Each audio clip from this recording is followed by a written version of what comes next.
It was a scorching Sunday afternoon at the Pine Valley Country Club when the splash echoed across the poolside, followed by cruel laughter and gasps of shock. A young waitress, still in her black uniform, found herself suddenly submerged in the pristine waters of the club's main pool, her serving tray floating beside her as drinks and glasses scattered in the water. The culprit, a young club member with an expensive watch glinting in the sunlight, stood at the pool's edge, high-fiving his friends while recording the incident on his phone. "That's what happens when you spill drinks on my new shoes," he called out, his voice dripping with entitlement. The waitress emerged from the water, mascara running down her cheeks, her uniform clinging to her body as other staff members rushed to help her. The surrounding crowd of wealthy club members either turned away in embarrassment or continued to watch the scene unfold, their faces a mix of discomfort and morbid curiosity. But among the onlookers, one man stood apart from the rest. An elderly gentleman in a simple polo shirt and khakis rose from his chair, his weathered face set in a stern expression. Unlike the others, he wasn't wearing designer clothes or flashy jewelry, yet something about his presence commanded attention. His eyes narrowed as he watched the young man continuing to mock the waitress. Without saying a word, the elderly man reached into his pocket and pulled out his phone. His fingers moved swiftly across the screen as he made a call. "Jerry," he spoke quietly but firmly, "I need you to come to the main pool. Now. And bring the club's security footage from the last 10 minutes. He paused, listening to the response. "Yes, all of it.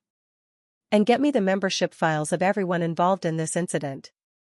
The young man's laughter suddenly died in his throat as he noticed the elderly gentleman's intense gaze. For the first time since the incident began, a flicker of uncertainty crossed his face. What he didn't know, what none of them knew, was that this simple-looking elderly man was about to set in motion a chain of events that would change not just the waitress's life, but the entire culture of Pine Valley Country Club forever. Nobody at the pool that day could have guessed that this humiliating incident would lead to one of the most extraordinary acts of justice and kindness their community had ever witnessed. The elderly man's next moves would leave everyone speechless, and teach a powerful lesson about dignity, respect, and the true meaning of wealth. Life had never been easy for Chen, but she faced each day with unwavering determination. At 32, her daily routine began at 4:30 a.m., preparing breakfast for her elderly parents, before heading to her first job at the local diner. Her father's medical bills had been mounting since his stroke 2 years ago, and her mother's arthritis made it impossible for her to work anymore. The small 2-bedroom apartment they shared in the older part of town wasn't much, but Anne had managed to create a warm home there.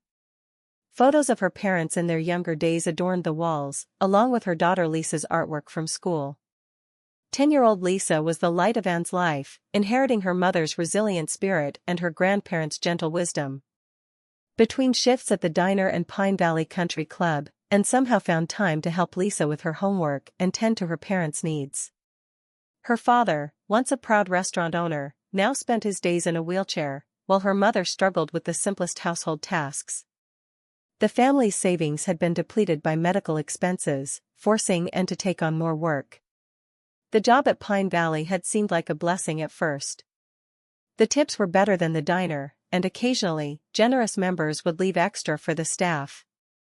And had quickly earned a reputation among her coworkers for her efficiency and warm smile, even during the most challenging shifts. Her supervisor often praised her ability to handle difficult customers with grace. But lately, things had been getting harder. A new group of younger members had been making life difficult for the staff, particularly the ones whose families hadn't been owed money. These members, fresh from inherited wealth or recent success in tech startups, seemed to take pleasure in reminding the staff of their place. And had noticed the tension building over the past few months. The whispered comments, the deliberately complicated orders, the complaints over minor issues, it was all part of a pattern. Some of her coworkers had already quit, unable to handle the increasing hostility. But Anne couldn't afford to leave. Lisa's school fees were due soon, and her father needed new medication. Every morning, as she put on her black uniform and comfortable shoes, and reminded herself why she was there.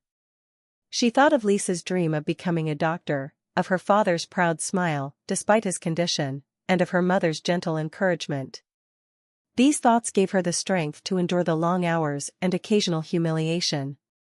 What Anne didn't know was that among the club's wealthy members, not everyone was blind to the staff's struggles. Some of the older members, who had known the club since before its recent transformation, had been watching the changes with growing concern. One of them, in particular, had been paying very close attention to how the staff was being treated. As Anne drove home that evening, her daughter's voice chattering excitedly about her day at school, she couldn't have imagined that her life was about to change dramatically. The next day's shift at Pine Valley would be different from any other, setting in motion events that would not only transform her family's future but also challenge the very foundations of the club's social hierarchy. Pine Valley Country Club stood as a monument to old wealth and new money, its pristine grounds stretching across 200 acres of carefully manicured landscape. The main clubhouse, with its colonial architecture and modern amenities, had been renovated just last year, a project that cost millions but barely made a dent in the club's substantial finances. Inside, the atmosphere was a carefully orchestrated dance between luxury and tradition. Crystal chandeliers hung from coffered ceilings, while floor-to-ceiling windows offered spectacular views of the golf course. The members-only dining room, where Anne and other servers worked, featured hand-carved wooden panels and plush leather seating that cost more than what most of the staff earned in a year. The club's membership had evolved over the past decade.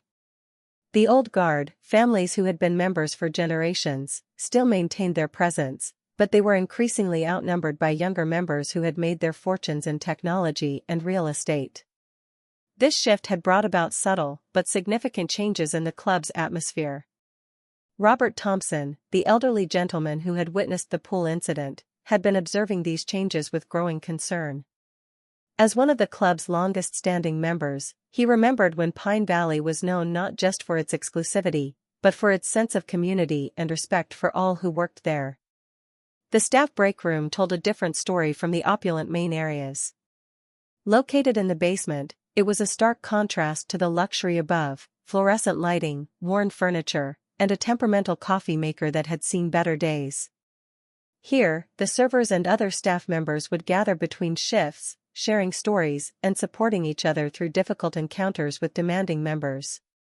Recently, the break room conversations had taken on a more worried tone.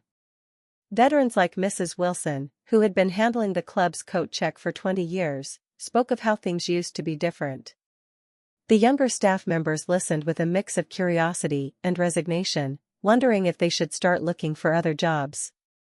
The club's general manager, Mr. Harrison, found himself increasingly caught between maintaining the club's prestigious image and protecting his staff. He had noticed the rising tension, particularly around a group of newer members led by Blake Sterling III, a young hedge fund manager known for his arrogant behavior and expensive tastes. The pool area, where the incident would soon occur, had become a particular point of contention. The younger members treated it like their personal party spot, often ignoring the club's rules about noise levels and proper conduct. The staff had learned to tread carefully around them, especially during weekend afternoons when drinks flowed freely and inhibitions lowered. What made the situation more complex was the power dynamics at play. Many of these newer members had connections to the club's board of directors through business dealings or family ties. This made it difficult for the management to address their behavior without risking political backlash. Little did anyone know that Robert Thompson, despite his unassuming appearance, held more influence than any of the flashier members. His quiet observations of the club's changing culture were about to culminate in actions that would reshape Pine Valley's future. As he sat in his usual corner of the club's library that morning, watching the staff go about their duties, he was already formulating a plan that would remind everyone of the values that had once made Pine Valley truly special. The morning of the incident started like any other Sunday at Pine Valley. The air was thick with humidity as Anne arrived for her shift, her uniform freshly pressed despite the early hour. She had spent extra time getting ready, knowing that Sundays were always the busiest days at the pool. The tension had been building since Blake Sterling III and his group had arrived around noon. They had been celebrating a successful business deal, their boisterous laughter carrying across the pool area as they ordered round after round of expensive champagne. And had been assigned to their section, an assignment that made several of her coworkers give her sympathetic glances. Throughout the afternoon, Blake's group became increasingly demanding. They changed their orders multiple times, complained about the temperature of their drinks, and made inappropriate comments about the staff. And maintained her professional demeanor, though her hands shook slightly as she balanced the heavy trays of drinks. Mrs. Wilson, working nearby at the towel station, kept a watchful eye on the situation. She had seen this pattern before and had quietly alerted Mr. Harrison about her concerns. The general manager had been monitoring the situation from his office through the security cameras, feeling increasingly uneasy about the group's behavior. Robert Thompson sat at his usual table, seemingly absorbed in his newspaper but keenly aware of the mounting tension. He noticed how Blake's group had strategically positioned themselves near the pool's edge, their designer swimwear and expensive accessories on full display. He also noticed how they would deliberately place their belongings in the server's path, creating obstacles for the staff to navigate. The breaking point came when Anne was delivering another round of drinks to Blake's group. As she carefully maneuvered between the lounge chairs, Blake suddenly stretched out his leg, supposedly to adjust his position. And, trying to avoid his leg, was forced to step sideways. Her shoe, damp from earlier spills, slipped slightly on the concrete. A few drops of champagne spilled onto Blake's new designer shoes he had been bragging about all afternoon. The reaction was immediate and explosive. Blake jumped up, his face contorted with exaggerated outrage. "Do you have any idea how much these cost?" he shouted, drawing attention from everyone around the pool. And immediately began apologizing, reaching for napkins to help clean the barely noticeable drops. But Blake wasn't interested in apologies. His friends were watching, phones already out and recording, and he had an audience to entertain. He made a show of examining his shoes, his expression growing more theatrical by the moment. Robert Thompson had set down his newspaper, his full attention now on the unfolding scene. He watched as Mr. Harrison began making his way from the clubhouse, but the distance meant he wouldn't arrive in time to prevent what was about to happen. The security cameras continued recording as Blake took a step toward Anne, who was still attempting to help clean his shoes. The atmosphere around the pool had shifted from casual weekend relaxation to uncomfortable tension.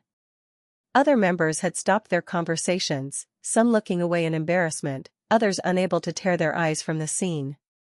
Nobody stepped forward to intervene, perhaps afraid of becoming involved or simply unsure of what to do. In those final moments before the push, Anne caught a glimpse of Robert Thompson's face. Their eyes met briefly, and she saw something there, not pity, but a deep, simmering anger that seemed out of place on the elderly gentleman's usually calm features.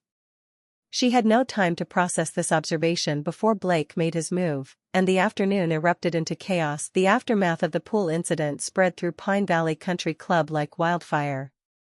Within hours, shaky phone videos of Anne being pushed into the pool had begun circulating on social media. The footage showed not just the push, but the cruel laughter that followed, the humiliation clear on Anne's face as she emerged from the water. Back in the staff locker room, Anne sat wrapped in a towel, her wet uniform hanging nearby. Her colleagues had rallied around her, offering dry clothes and words of comfort, but their support couldn't erase the feeling of degradation. Mrs. Wilson had her arm around Anne's shoulders, speaking softly about her own experiences over the years, while other staff members formed a protective circle around them. The club's atmosphere had shifted dramatically. In the main dining room, longtime members whispered among themselves, many expressing disgust at Blake's behavior. Some had already drafted strongly worded emails to the board of directors, while others made calls to friends in influential positions. The incident had forced them to confront the changing culture they had quietly observed but never challenged. Mr. Harrison, the general manager, sat in his office reviewing the security footage for the third time. His hand shook slightly as he made notes, knowing that his handling of this situation could either save or end his career. The phone on his desk hadn't stopped ringing, board members demanding explanations, reporters seeking comments, and even some members threatening to cancel their memberships over the incident. Meanwhile, in the parking lot, Blake Sterling III was still trying to maintain his bravado as he spoke with the club's security team. His friends had gradually dispersed, their earlier laughter replaced by nervous glances at their phones as the social media response grew increasingly negative. Some had already received calls from their parents or business partners, expressing concern about their association with the incident. Anne's phone buzzed continuously with messages from her daughter Lisa and her parents, all worried after seeing the viral videos. She couldn't bring herself to respond yet, knowing her voice would break if she tried to explain what had happened. The thought of facing her daughter, of explaining why people could be so cruel, brought fresh tears to her eyes. Robert Thompson had remained at the club, making calls from a private room near the library. His conversation with Jerry, the club's head of security, had been brief but significant. Now he sat waiting, watching as his carefully orchestrated response began taking shape. The security footage had been secured, witness statements were being collected, and certain key members of the board had been quietly informed of his intentions. Social media platforms were ablaze with commentary. Local news stations had picked up the story, framing it as a symbol of class divide and privilege. Hashtags demanding justice for and began trending, with many sharing their own stories of workplace harassment and discrimination. The incident had struck a chord far beyond the confines of Pine Valley. As evening approached, Anne finally gathered the strength to change into her spare uniform. She had insisted on finishing her shift, despite multiple offers to go home early. Her hand still trembled slightly as she adjusted her name tag, but her chin was held high. The humiliation had begun to transform into something else, a quiet determination that matched the resolve she saw in Robert Thompson's eyes earlier that day. What no one at Pine Valley realized was that this incident would become a turning point, not just for Anne and Blake, but for the entire community. Robert Thompson's next moves would challenge the very foundations of privilege and power that had allowed such behavior to flourish, leading to changes that would ripple far beyond the club's pristine gates. The next morning, as Pine Valley's staff prepared for another day, the club buzzed with whispers about Robert Thompson. Details of his past began emerging, painting a picture that surprised even those who thought they knew him well. Long before he became one of the wealthiest members of Pine Valley, Robert had worked as a busboy in a diner similar to where Anne had started. Born to working-class parents in a small Midwest town, he had spent his teenage years juggling school with various service jobs, watching his mother work double shifts as a waitress to support the family after his father's early death. His path to success hadn't been paved with inherited wealth or privileged connections. Instead, it was built on decades of hard work, starting with a small cleaning business he launched using borrowed money. That single truck operation gradually grew into one of the country's largest commercial cleaning services, employing thousands of workers across all 50 states. What made Robert's story particularly relevant was his management style. Unlike many successful businessmen, he had never forgotten his roots. His company was known for providing comprehensive health benefits, educational assistance, and profit-sharing programs for all employees, including part-time workers. He had quietly funded scholarship programs for service industry workers and their children, helping hundreds of families break the cycle of poverty. The previous evening, after the pool incident, Robert had spent hours in his home office, reviewing old photographs and documents. One particular photo held his attention, a faded image of his mother in her waitress uniform, taken outside the diner where she had worked for 20 years.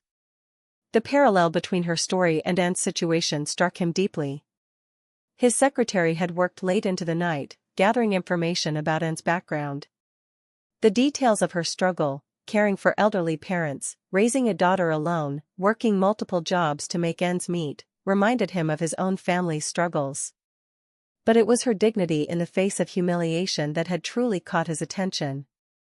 The investigation into Blake Sterling III's background revealed a pattern of similar behavior at other exclusive clubs and establishments.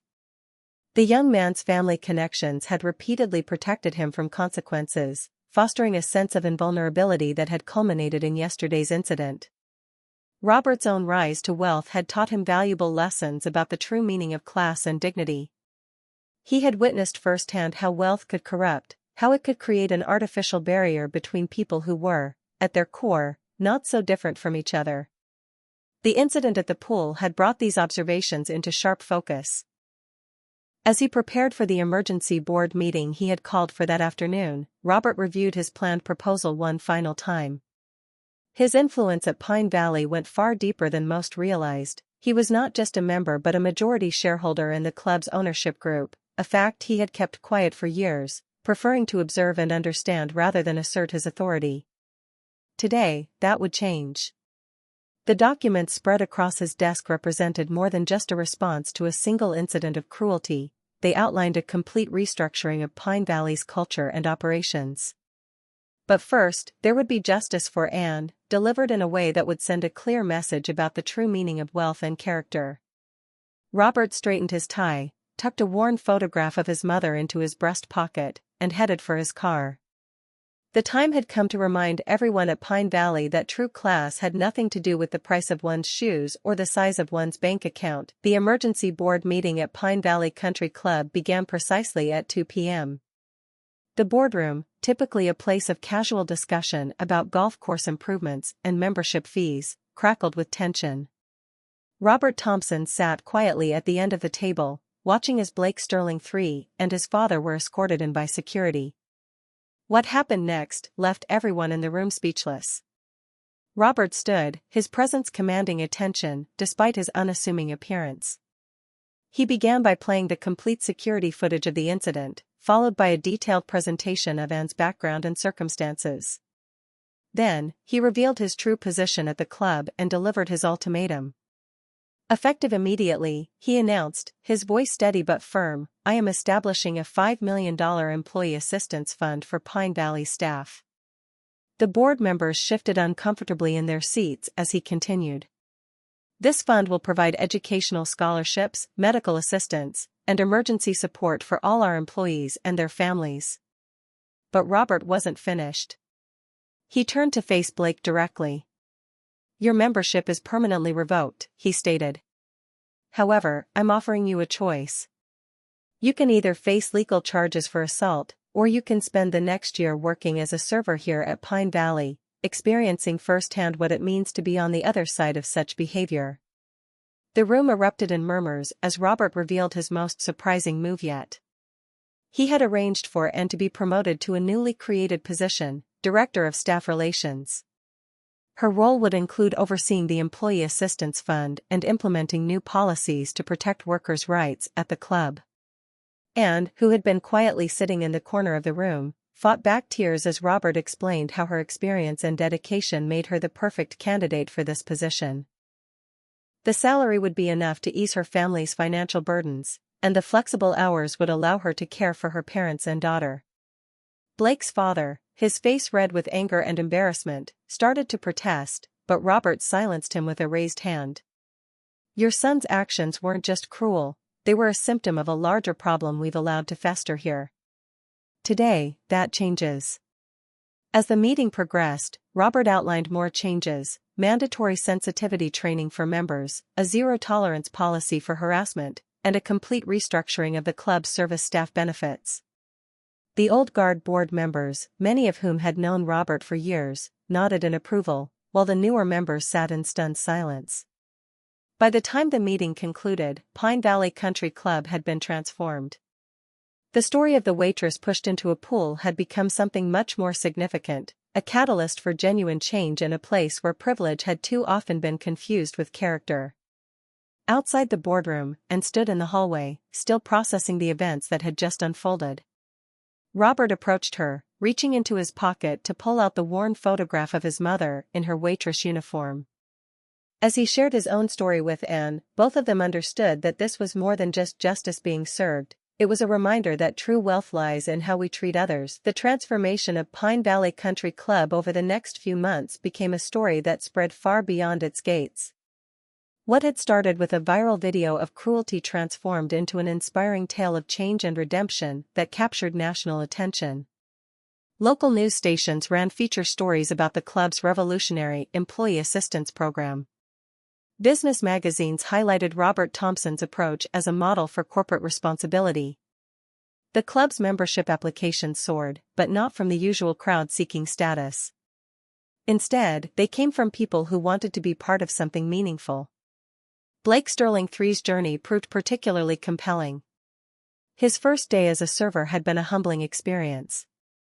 Dressed in the same uniform he had once mocked, he struggled with the physical demands of carrying heavy trays and the mental challenge of maintaining composure in the face of demanding customers.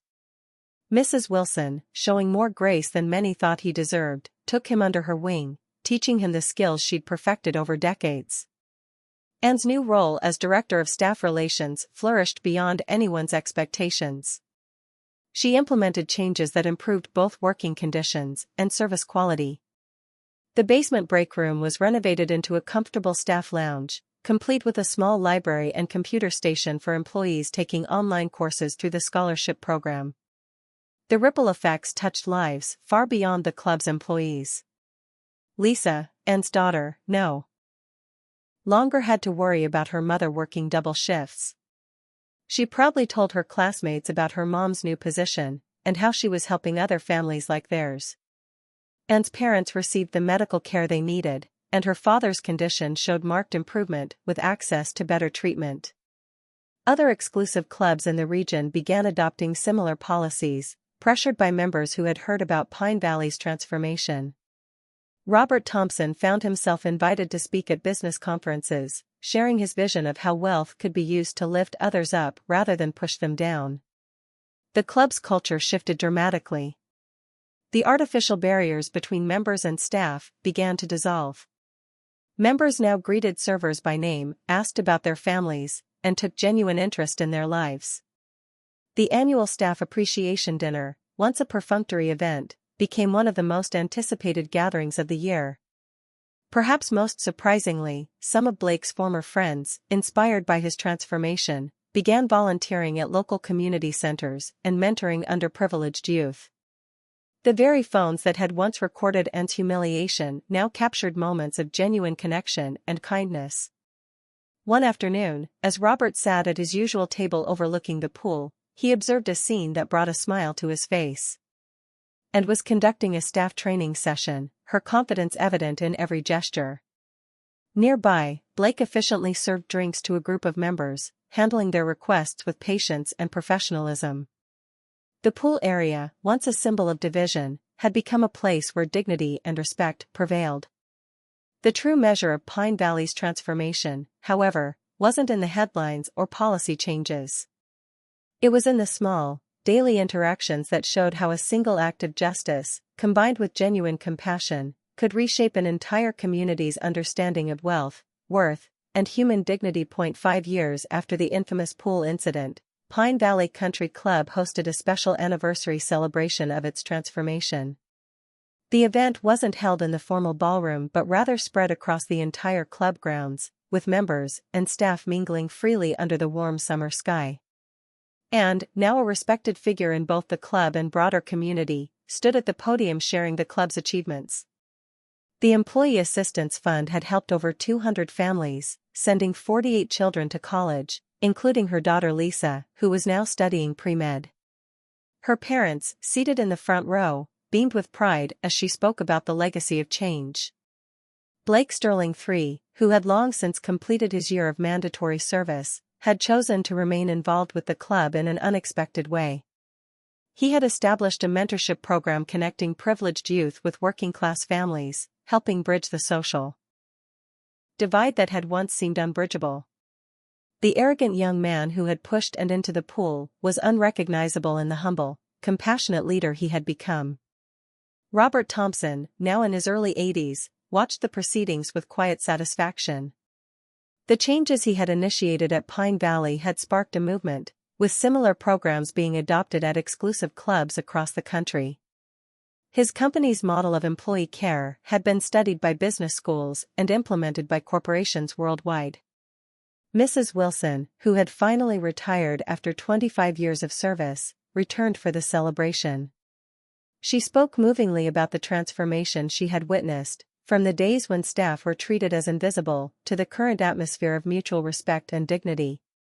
Her retirement had been made comfortable by the very programs she had helped shape. The celebration reached its emotional peak when and unveiled a new installation near the pool, a bronze plaque that read, "Character is not measured by the power we hold over others, but by the hand we extend to lift them up." Below these words was a relief depicting hands joined in support, representing the unity that had replaced the old hierarchies. As the evening drew to a close, Robert Thompson shared a final thought with the gathered crowd. He spoke not of money or success, but of his mother, a waitress who had taught him that true wealth lies in how we treat others. He described how the incident that had seemed so tragic had become a catalyst for profound change, reminding everyone that sometimes the greatest transformations begin with moments of adversity. The story of Pine Valley's transformation had become more than just a tale of justice served. It had become a testament to the power of compassion, the possibility of redemption, and the truth that real change begins when someone has the courage to stand up and say, "This is not who we are, this is not who we should be." As the sun set over Pine Valley that evening, casting long shadows across the pool where it had all begun, the gathered crowd understood that they had been part of something extraordinary. They had witnessed how a single act of cruelty, met with wisdom and compassion rather than vengeance, could spark a revolution of kindness that would touch lives for generations to come. The legacy of that fateful day continued to ripple outward, reminding all who heard the story that true wealth isn't measured in dollars, but in the lives we touch and the positive changes we inspire in others. Pine Valley had become more than just a country club, it had become a symbol of how wealth and privilege, when guided by compassion and wisdom, could be transformed into tools for positive change.